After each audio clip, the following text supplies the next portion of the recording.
नमस्कार दर्शक बंधु आज के फाल्गुन मासेर तृतीय शनिवार।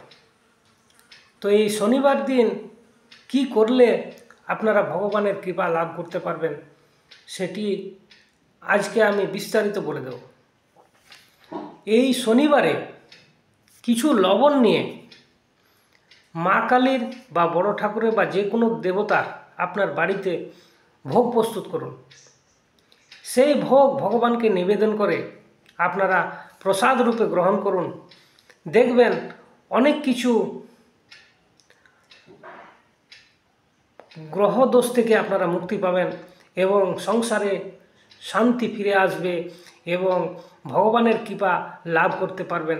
তাই আজকে লবণ দিয়ে মায়ের ভোগ প্রস্তুত করুন এবং নিবেদন করুন। নমস্কার।